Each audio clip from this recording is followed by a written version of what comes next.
Part 1. The Crack. He didn't notice the crack right away.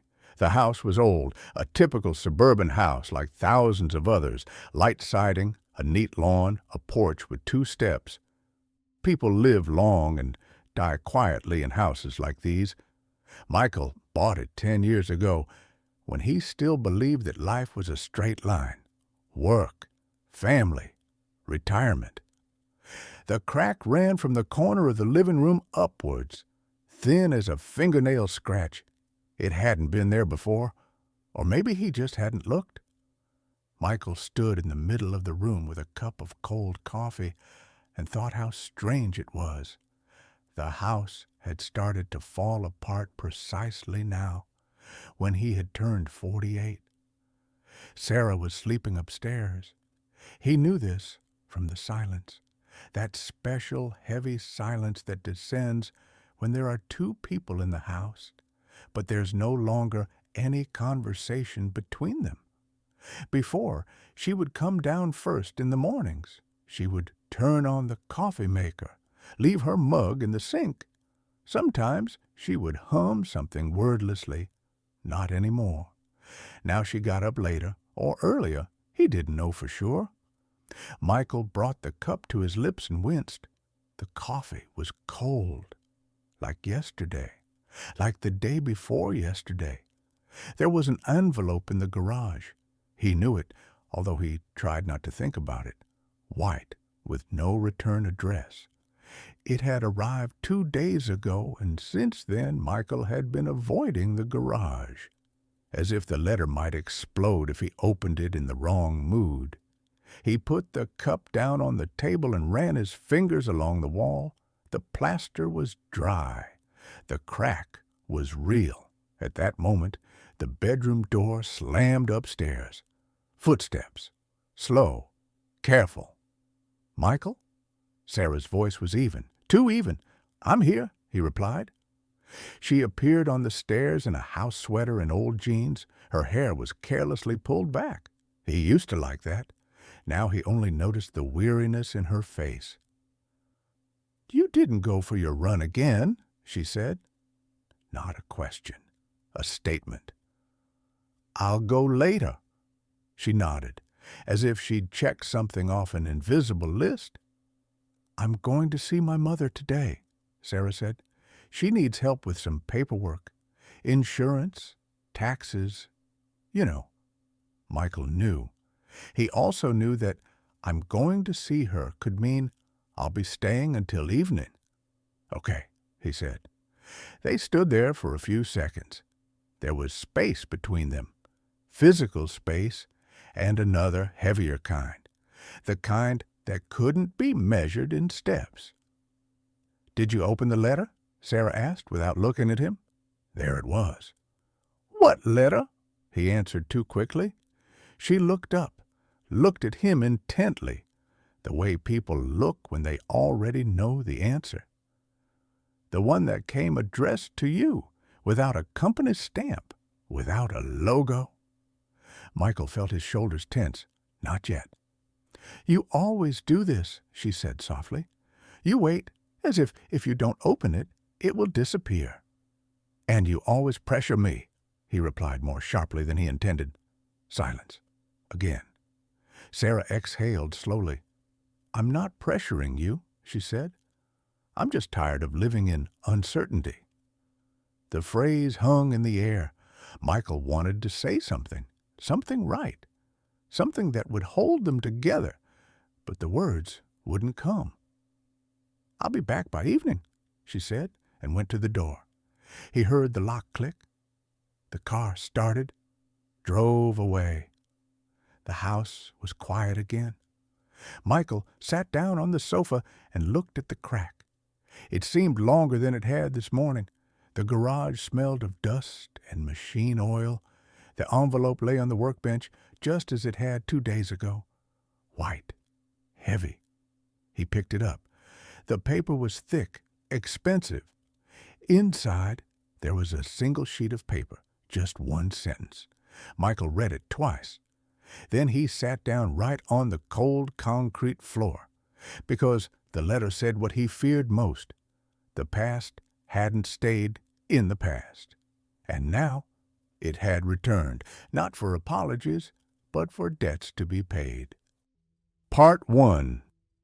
The Crack. He didn't notice the crack right away. The house was old, a typical suburban house like thousands of others, light siding, a neat lawn, a porch with 2 steps.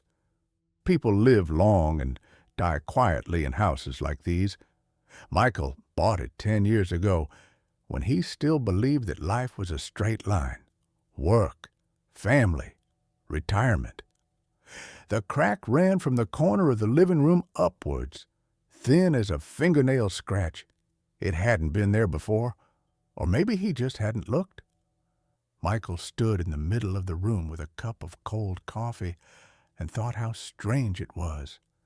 The house had started to fall apart precisely now, when he had turned 48. Sarah was sleeping upstairs. He knew this from the silence, that special heavy silence that descends when there are 2 people in the house, but there's no longer any conversation between them. Before, she would come down first in the mornings. She would turn on the coffee maker, leave her mug in the sink. Sometimes she would hum something wordlessly. Not anymore. Now she got up later, or earlier. He didn't know for sure. Michael brought the cup to his lips and winced. The coffee was cold, like yesterday, like the day before yesterday. There was an envelope in the garage. He knew it, although he tried not to think about it. White, with no return address.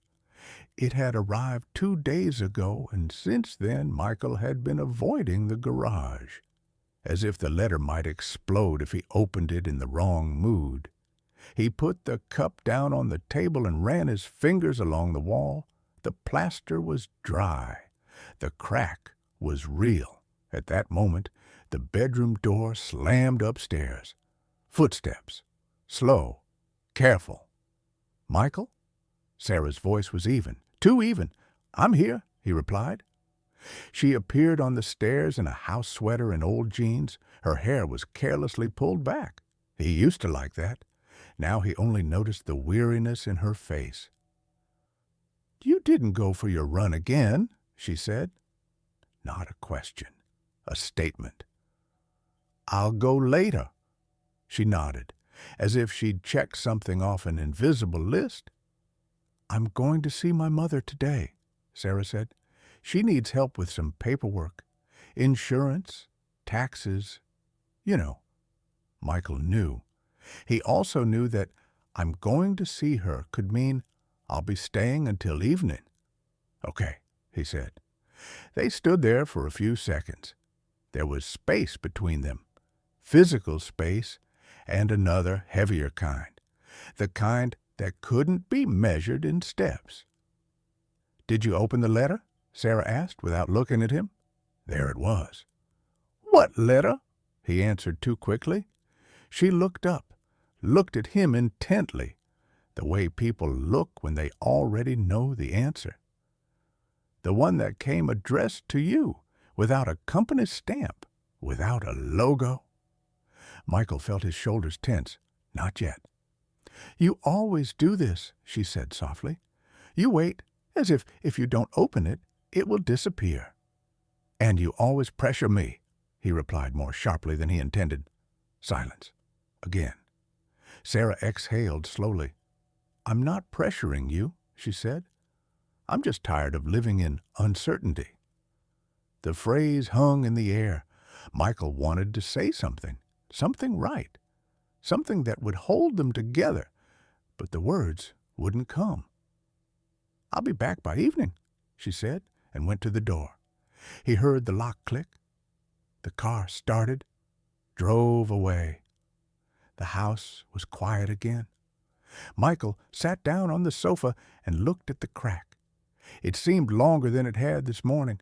The garage smelled of dust and machine oil. The envelope lay on the workbench just as it had 2 days ago. White. Heavy. He picked it up. The paper was thick, expensive. Inside, there was a single sheet of paper, just one sentence. Michael read it twice. Then he sat down right on the cold concrete floor, because the letter said what he feared most. The past hadn't stayed in the past. And now it had returned, not for apologies, but for debts to be paid. Part 3. The guest. Michael didn't move immediately. It was a fraction of a second.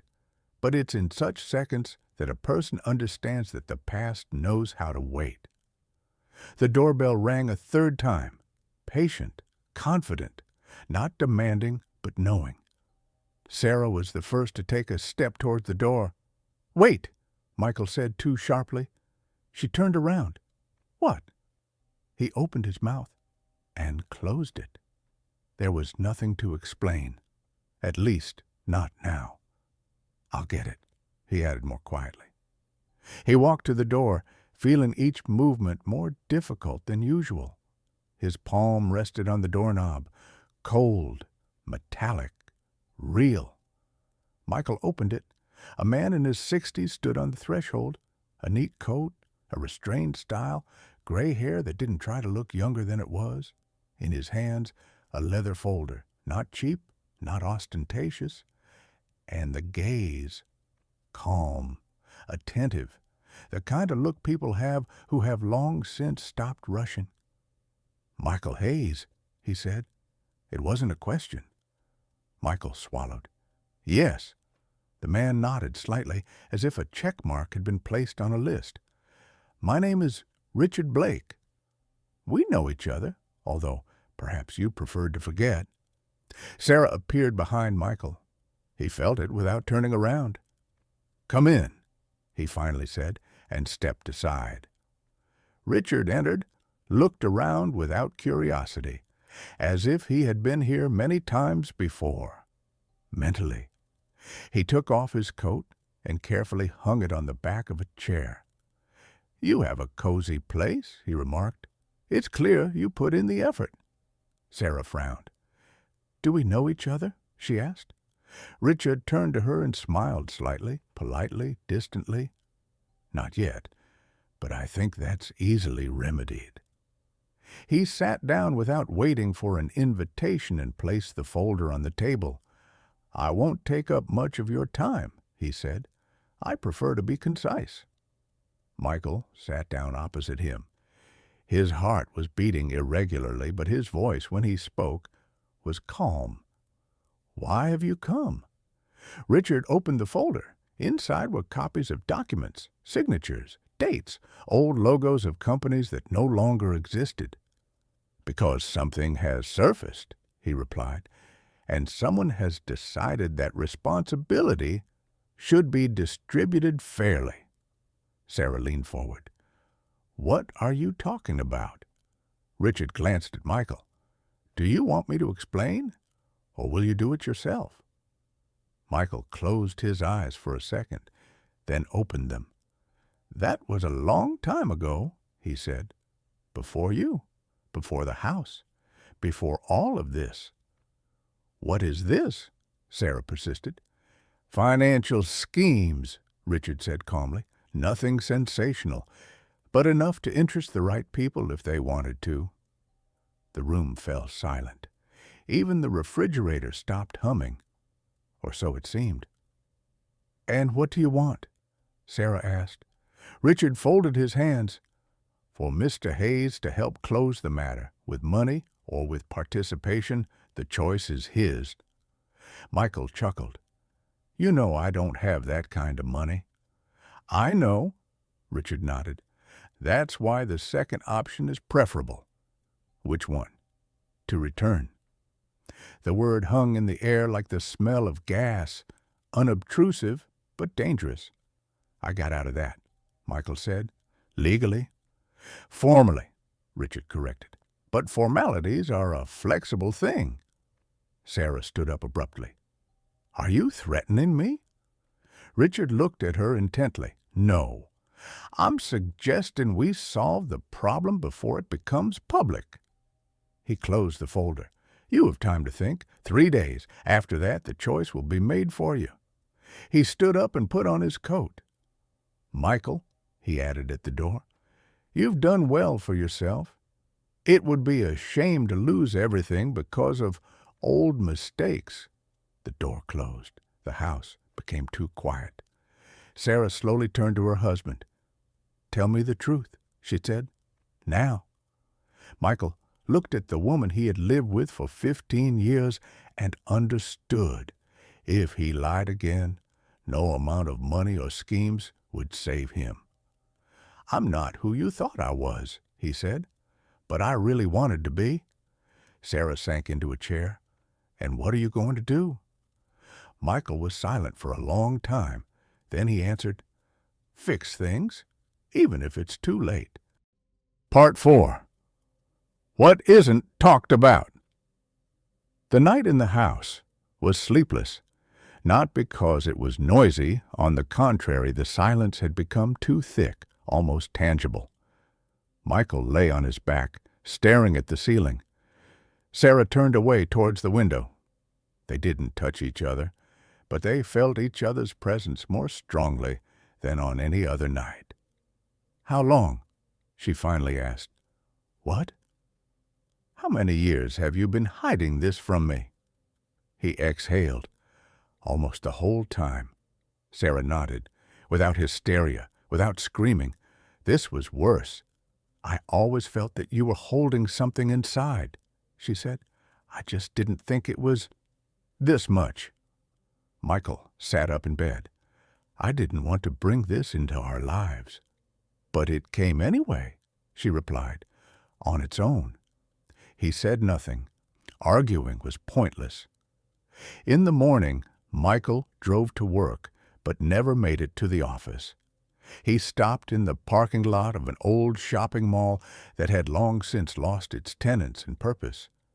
There used to be a bank here, where he signed his first papers.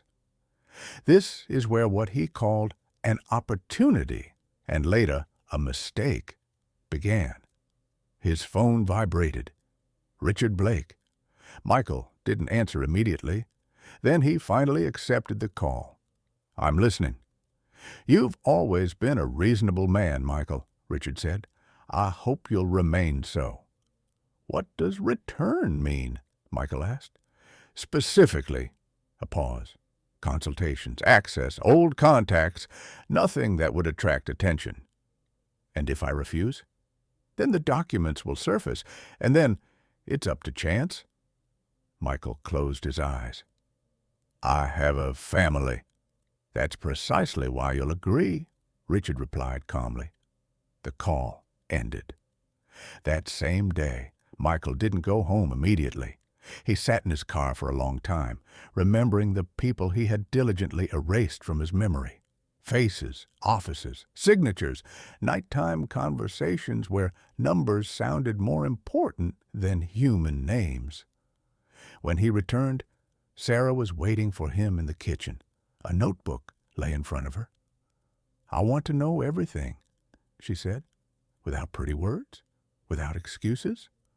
He sat down opposite her and began to tell his story about how, after the crisis, he looked for any chance to stay afloat, about the people who spoke confidently and promised security, about the schemes that looked legal on paper but were essentially a gray area, about the money he didn't consider dirty because he didn't see the victims directly. I left when I realized that things would only get worse, he said. I shut everything down. I thought that was enough. Sarah listened silently. Sometimes she made notes, not for him, but for herself. And now? She asked. Now they want to bring me back, or destroy everything. Sarah closed the notebook. Then we have 3 days, she said, and we won't be silent. What do you suggest? She looked at him the way people look when they've made a decision. We'll find someone who knows more than they think, and we'll do it right. Michael smirked. Do you understand what we're getting ourselves into?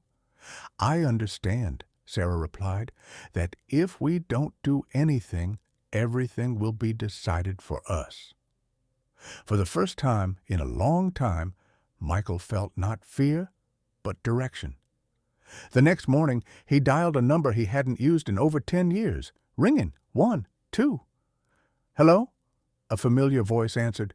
It's Michael, he said. We need to talk. A pause. I thought you'd disappeared forever, the voice on the other end replied. So it finally caught up with you. Yes, Michael said, and faster than I expected. Part 5. Old Names. They met in a place where there were enough people to avoid questions and too much noise for anyone to listen in. A small roadside diner. Plastic tables, vending machine coffee, a TV playing the news without sound. Michael arrived early. He sat with his back to the window, an old habit he hadn't managed to break. When the door opened, he immediately knew who it was, even without turning around. You always chose lousy places, the voice said. Michael looked up. Hello, Tom. Tom Raines looked older than Michael remembered. His shoulders drooped, his hair was thinning, but his eyes were the same, quick, sharp. I thought you were dead, Tom said, sitting down opposite him. Or pretended to be dead. The latter, Michael replied. It was safer that way. Tom smirked. So they found you. Richard Blake, Michael said. He's playing the role of intermediary. The smile disappeared from Tom's face. Bad. That bad? Worse than you think. Michael gripped his coffee cup. I need to understand what they have. Tom glanced around and leaned closer. They have fragments, not the whole picture, but enough to create pressure. That's how they always work. They scare you without showing all their cards. So they're bluffing? Partially, Tom nodded. But bluffing is also a weapon. Michael exhaled. Sarah knows everything. Tom raised his eyebrows. Bold. Or foolish? No. Tom shook his head. Foolish is staying alone. They fell silent. Trucks rumbled past the window, each carrying someone's life further down the road. What do you want from me? Tom asked. Contacts. And the truth. I don't want to play blind anymore. Tom thought for a moment. There's a person, he finally said. A woman. Margaret Collins. The name struck him unexpectedly. Is she still involved? She never left, Tom replied. She just switched sides. She hates us. She hates those who miscalculate the risks, Tom corrected, and she considers you a useful idiot who left at the right time. Michael chuckled. That sounds encouraging. It's a chance, Tom said, the only one. That evening, Michael told Sarah everything. She listened attentively, asking precise questions like someone who no longer lives by emotions but by decisions. Margaret Collins, she repeated. What does she do now? Consulting, Michael replied. Formally, risk management. Informally, sorting out other people's problems. Sarah nodded. Then we'll go to her not as victims, she said, but as an asset. Are you sure? I'm sure, she replied, because we have something they don't. What? You? Sarah said, and your choice. The next morning they drove together. The road was long, but the silence between them was different, not heavy, but focused. Margaret Collins received them in an office without a sign. Glass, concrete, minimal furniture, nothing superfluous, like in the mind of a person who has long learned to filter out emotions. She looked at Michael for a long time without interrupting. I'm surprised you came yourself, she finally said. Usually, people like you are brought here by the hand, she said. I didn't come for forgiveness, Michael replied, and not for protection. Margaret smiled slightly. Then you finally understood the rules? She stood up. You have little time, she said, and even less room for error. Sarah rose with Michael. We're ready, she said, if you are too. Margaret looked at her intently. Then she nodded. Then listen carefully, she said, because there's no turning back now. Part 6. The Rules of the Game. Margaret didn't offer them a seat. She walked around the office slowly, as if mentally mapping out a route, and spoke as if every word had already been carefully considered for its consequences. Richard Blake isn't the center, she said. He's a facade, a face through which it's convenient to talk to people like you. And who is the center? Michael asked. Margaret stopped. A structure, without a name, without an address. They don't exert pressure directly. They create the feeling that there's no way out. Sarah crossed her arms. So their goal isn't money? Money is a side effect, Margaret replied. Their real goal is control. By bringing Michael back, they're showing the others that you don't get out of the game. Michael nodded. He understood that all too well. They have documents, he said, or they're pretending to. Margaret smirked. Both. They have fragments. But most importantly, they have time. They know how to wait until a person breaks down on their own. We're not going to break down, Sarah said. Margaret looked at her with interest. That's precisely why you're here. She walked to the table, opened her laptop, and turned the screen towards them. Here's what we have, she said. Richard Blake doesn't work alone. He has a weak point. What is it? Michael asked. He's not a player. He's an administrator, and such people always leave traces. Tables, dates, transfers, and chains of companies appeared on the screen. He's siphoning off some of the funds, Margaret continued, a small amount, carefully, thinking that no one will notice. Sarah narrowed her eyes. You want to use this as leverage. I want to offer a choice, Margaret replied.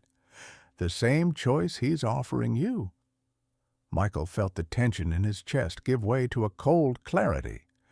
If we go down this path, he said, there really will be no turning back. There hasn't been a way back since he knocked on your door, Margaret replied calmly. She closed her laptop. You have two options, she said. First, you go back into the game and lose yourself completely. Second, you break their script quietly, without a fuss. And what do you want in return? Sarah asked.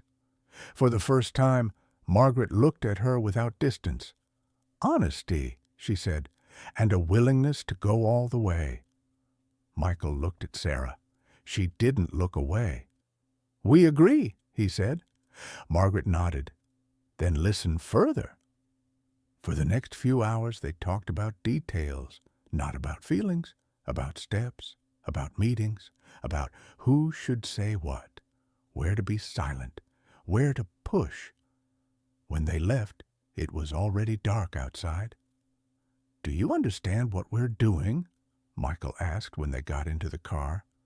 Yes, Sarah replied. We're stopping being convenient. Michael chuckled. I've spent my whole life trying to be just that.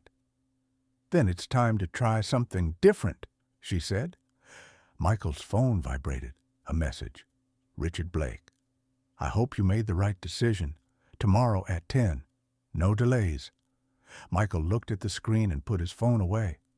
Tomorrow, he said. It all begins. Sarah nodded. Or ends. They drove home, not knowing which of them would be right. Part 7. The meeting. The morning was too ordinary for a day that was supposed to decide something. Coffee, a shower, cars on the road, people hurrying to where they thought it was safe. Michael, put on a simple shirt and jacket, nothing that looked like protection. Sarah watched him from the kitchen without interfering. A new silence had settled between them these past few days. Not alienation, but concentration. "You don't have to go alone," she said. "I know," he replied, "but it will be better this way." She came closer, adjusted his collar. "Don't do anything we haven't discussed." "I'll stick to the plan." It wasn't a promise, a statement of fact. The building where the meeting was scheduled was in the business district. Glass, concrete, security guards at the entrance who looked not at faces, but at behavior. Michael checked in and went up to the required floor. Richard Blake was already waiting. He stood by the window, his hands clasped behind his back as if he were looking at the city, although his gaze was turned inward. "You're punctual," he said without turning around. "I appreciate that." "I appreciate time, too," Michael replied. Richard turned and gestured to a chair. "Then let's get down to business." He sat down opposite, opened a folder, the same one as the first time. "We're waiting for your answer," he said. "Without further ado." Michael exhaled and looked him straight in the eyes. "I agree," he said, "but on my terms." Richard raised an eyebrow. "Bold." "Rational," Michael corrected. "You want to bring me back into the game, that means I'm still worth something." Richard remained silent. "I don't work for free," Michael continued, "and I don't take on blind obligations." Richard smirked. "You're forgetting your position." Michael leaned forward. "No, I've simply stopped being afraid of it." For the first time, Richard froze. Only for a moment, but that was enough. "You have no leverage," he said. "I do," Michael replied calmly. "You just didn't expect me to use it." Richard slowly closed the folder. "Explain." "You're an administrator," Michael said, "not a player. And you've been working for too long, as if that makes you invisible." A pause hung in the room. "I don't understand what you're talking about," Richard said. "You do," Michael replied, "and that's why you're listening now." Richard looked at him intently, without condescension this time. "Continue." "We either agree on new terms," Michael said, "or this story becomes inconvenient for everyone, including you." Richard stood up and paced the room. "You're making a mistake," he said finally. "A big one." "Perhaps," Michael replied, "but it will be my mistake." Richard stopped. "You think you've escaped the pressure," he said, "but you've only changed its source." Michael also stood up. "Then let's establish the rules," he said, "and let's see which of us is better prepared for them." Richard looked at him for a long time. Then he slowly nodded. "All right," he said. "You have exactly one chance." "That's enough for me," Michael replied. When he left the building, his hands were trembling slightly, not from fear, but from adrenaline. He got into his car and immediately dialed a number. "It's done," he said. "He took the bait." A pause. "Excellent," Margaret replied. "Then get ready. Things will move faster now." Michael looked at the road ahead. "I'm ready," he said, and for the first time in a long time, he realized he was saying it honestly. Part 8. Pressure. Everything accelerated. That's exactly how it happens. When the people on the other side realize that the scenario is no longer entirely in their hands. Michael felt it the very next day. The letters, which used to arrive once a week, now poured in one after another. The wording remained polite, but impatience was evident between the lines. The control was no longer invisible. It had become palpable. Margaret called later that evening. "He's nervous," she said without any greetings. "That's a good sign." "Or a dangerous one," Michael replied. "Always both at once," she said calmly. "The question is, who will crack first?" Sarah sat nearby, taking notes. She no longer asked if it was worth it. She asked when and how. "What's next?" she asked. "We're increasing the pressure," Margaret replied, "but carefully. He must think he's in control of the process." "And what if he decides to go all in?" Michael asked. Margaret paused. "Then we'll show him that he's not the only one who has something to lose." That evening, Michael received an invitation to dinner. Concise, without a reason, without explanation. "Richard Blake. Tonight. 8 p.m. "He's in a hurry," Sarah said. "That's not like him." "Because he feels it," Michael replied, "that the ground beneath his feet has become softer." The restaurant was quiet, expensive, but without ostentatious luxury, a place where deals are discussed, not victories celebrated. Richard looked composed, but Michael noticed the small details. The napkins too neatly folded, the glass of water he never touched. "I've reconsidered our morning conversation," Richard began, "and I've come to the conclusion that you underestimated the scale of the situation." "Or you overestimated your position," Michael replied calmly. Richard smirked. "You don't understand how many people are behind me." "I understand," Michael said, "but you don't understand how many of them won't risk anything for you personally." The pause stretched on. "You want to get out clean," Richard said. "That's impossible." "I want to get out alive," Michael replied, "and keep my family safe." Richard leaned back in his chair. "You've changed," he said. "Before, you would have already agreed." "Before, I was alone," Michael replied. Richard looked at him intently. "Then you know what awaits you." "Yes," Michael said, "and you too." When Michael returned home, Sarah was waiting for him by the window. "Did he start putting direct pressure?" she asked. "Yes," Michael replied. "That means everything is going according to plan." The phone vibrated again. A message from Margaret. He made a mistake. "I'll explain tomorrow." Michael put down the phone and looked at Sarah. "We're close," he said. "To what?" she asked. Michael thought for a moment. "To the point where we'll have to choose who we're going to be next." Sarah took his hand. "Then let's choose wisely." Night fell quietly, but behind that silence, movement could already be felt, like before a storm that cannot be stopped. Part 9. Cracks. Margaret arrived in the morning, without warning. That's how people arrive who don't discuss important matters over the phone. She entered the house, quickly looked around, and nodded to Sarah, not as a hostess, but as an equal. "He made a mistake," Margaret said immediately, "and he did it publicly."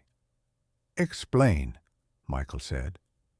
Margaret placed a folder on the table, thinner than Richard's, but it felt heavier. "Last night, Blake tried to speed up the process through third parties," she said. "Not through the structure, personally." Sarah frowned. "Is that bad for him?" "It's fatal for his position," Margaret replied. "Such people only survive as long as they act strictly according to the rules. He broke them." Michael sat down. "So, he's afraid." "So he's alone," Margaret corrected. "And those are different things." She opened the folder. Inside were printouts of correspondence, meeting dates, financial transactions, everything neatly organized, without unnecessary emotions. "He started covering his tracks," she continued, "and that's always visible, especially to those who know where to look." Sarah looked carefully at the documents. And now what? Margaret looked up. Now we have leverage that cannot be ignored, but it can only be used once. Michael nodded. So, we can't make a mistake. Exactly. That same day, Richard called himself. His voice was still even, but the pauses between words were longer. We need to meet, he said. Today. Why? Michael asked. To close the matter, Richard replied. Finally. Michael looked at Margaret. She nodded almost imperceptibly. Okay, he said. You choose the location. Excellent, Richard said. I'm glad you're being reasonable. When the call ended, Sarah slowly exhaled. He thinks he's in control of the outcome. That's precisely why we are in control, Margaret said. But remember, no triumph, only silence. The meeting was to take place that evening in Richard's office, not in a restaurant, not on neutral territory. It was his choice and his mistake. He wants to feel like he's in charge, Sarah said. And we'll give him that feeling, Michael replied, for exactly as long as necessary. When Michael left the house, he stopped on the doorstep. For a second, this had never happened to him before. What? Sarah asked. I was thinking, he said, if everything ends today, we won't be able to go back to our old lives. Sarah moved closer. We're not in them anymore anyway, she said. We were just pretending before. He nodded and drove away. Richard's office greeted him with semi-darkness. The light was only on in the conference room. Richard stood by the table without a folder, without papers. This was a bad sign. You're 2 minutes late, he said. So you're still counting, Michael replied. Richard smirked, but the smile was forced. Let's skip the games, he said. I don't have much time. Michael sat down. None of us do, he said. The question is, who realized it first? Richard looked at him for a long time. Then he slowly said, You've backed yourself into a corner. Michael shook his head. No, I just stopped going there. The pause stretched on. Do you have something to tell me? Richard asked. Yes, Michael replied, but you won't like it. And at that moment, Michael realized, Richard already knows. He's just not ready to admit it yet. Part 10. The Point of No Return. Richard sat down slowly. He sat like someone who had suddenly realized that the conversation had ceased to be a formality. Speak, he said, since you're so sure. Michael didn't take out any papers. He knew Margaret was right. Triumph was unnecessary here. You went beyond the boundaries, he said calmly, yesterday, through third parties, not through the proper channels. Richard narrowed his eyes slightly. You're making assumptions. No, Michael replied. I'm stating facts. He paused, letting the words sink in. The structure tolerates many things, but not personal initiative, he continued. You became vulnerable not because you were caught, but because you rushed things. Richard stood up and paced the room. Even if that's the case, he said, you're still at risk. I was, Michael corrected, while I was only useful to you. Richard stopped. And now? Now I'm useful to those who prefer silence to scandals, Michael replied. The silence became heavy. Richard looked at him now without irritation, with calculation. What do you want? He asked. To close the matter, Michael said. Completely. No returns, no calls, it will surface later. That's impossible, Richard replied. It's possible, Michael said. If you disappear from this story first. Richard smirked. Are you suggesting I become the scapegoat? I'm offering you the chance to remain alive and unnoticed, Michael replied. It's a rare opportunity." Richard sat back down, his fingers clenched together. "Do you think they'll protect you?" "I think," Michael said, "that they don't need you anymore." A minute passed, then another. Richard nodded slowly. "You've changed," he said, "and I don't like it." "Me neither," Michael replied. "But it works." "If I agree," Richard said, "you'll disappear." "Yes." "And you'll never appear in sight again?" "Never." Richard closed his eyes for a second. "You have a week," he said. "Then I'll leave myself. Formally." Michael stood up. "That's enough." "Don't think you've won," Richard said without looking up. "I don't," Michael replied. "I'm just leaving." When he left the office, the air felt lighter, not free, but lighter. His phone vibrated. "Margaret." He agreed. "You did everything right." Now, silence. Michael sat in the car for a long time before starting the engine. At home, Sarah waited for him without questions. She just looked and understood. "Is it over?" she asked. "Almost," he replied. "We just have to get through the week." She nodded. "Then we'll manage." Michael looked at the house, at the light in the windows, at the ordinariness of what was happening. He knew the old life was gone, but perhaps a new one had appeared, one in which he finally stopped running away. Part 11. A week of silence. The week dragged on slowly, not because a lot was happening. On the contrary, everything seemed to have frozen, and that was the most unsettling thing. Michael continued to go to work, answer emails, and discuss projects. On the outside, his life looked perfectly normal. Inside, however, each day was like a countdown, not to an explosion, but to a liberation that he still didn't quite believe in. Richard didn't call.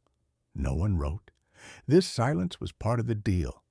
Margaret contacted him with short messages, without details, without emotions. Day 2, no movement. Day 4, he is honoring the agreement. Day 6, tomorrow. Sarah felt time differently. She became more attentive to small details, turning off the lights in rooms they weren't using, sorting old papers, going through things as if preparing for a move that might never happen. "Are you afraid?" Michael asked on the evening of the 6th day. She thought about it. "I'm not afraid of what will happen," she said, "but of who we will become if it all ends." Michael nodded. It was an honest fear. On the day the week ended, Margaret called herself. Her voice was calm, almost businesslike. "He's gone," she said. "Officially, due to health reasons. Unofficially, because he became redundant." Michael closed his eyes. "So that's it?" "For them, yes," Margaret replied. "For you, it depends on what you do next." "And you?" "I'm going back to my work," she said. "And you go back to your life, but without illusions." The connection was cut off. That evening, Michael and Sarah sat on the veranda, without wine, without talking about the future, just together. "Do you regret it?" she asked. Michael stared into the darkness for a long time. "I regret hiding for so long," he said, "but not that everything came out." Sarah rested her head on his shoulder. "Then maybe it was necessary." He hugged her. "Perhaps." That night, Michael woke up with a strange feeling, not anxiety, but emptiness, as if something large and heavy, something he had grown accustomed to, had disappeared, and now he had to learn to balance again. In the morning, he made a decision. "I'm quitting," he told Sarah at breakfast. She looked at him intently. "Are you sure?" "Yes," he replied. "I don't want to live in a system where every day is a compromise anymore." She smiled, calmly, maturely. "Then Let's think about what's next. Michael looked out the window. The world hadn't changed, but he had changed, and that was enough to start anew. Part 12. The Point of No Return. 3 months had passed. Autumn in Connecticut was quiet, without sharp drops in temperature, with long evenings and dry leaves rustling underfoot, as if reminding him, time is passing, and it cannot be turned back.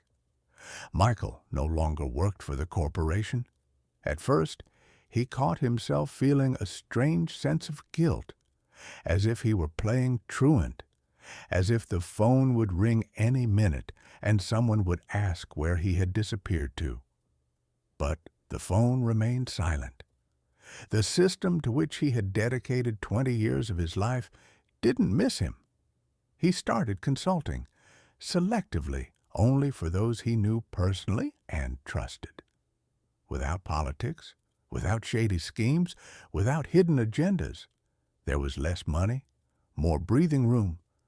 Sarah got a job at a small non-profit organization that worked with people recovering from burnout.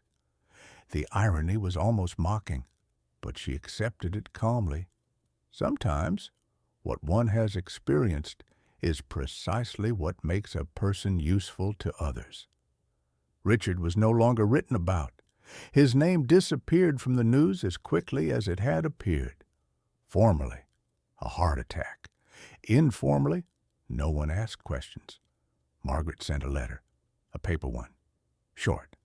Sometimes survival is not a victory, but sometimes it's more important than victory. Take care of yourself. Michael reread it several times and burned it in the fireplace. At the end of November, he went alone, to the ocean.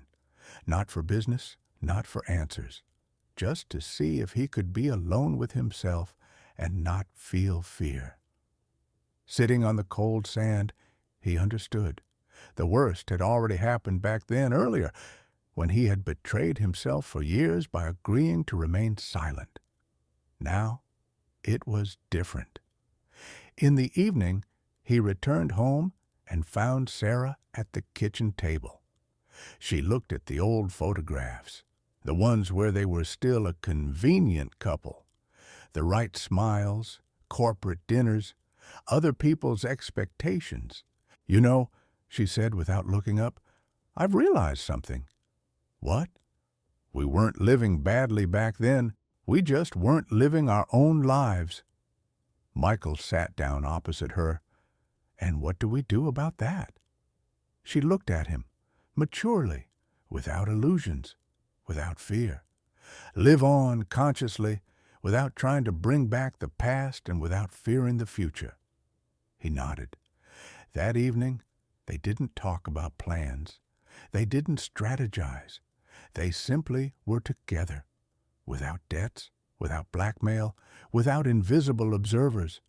And that turned out to be enough. Sometimes, happiness in your 40s doesn't look like a soaring success, but like stability. Not like a victory, but like a refusal to play someone else's game. Michael turned off the light and thought that for the first time in a long time, tomorrow didn't scare him. It was empty, and that meant it was truly his.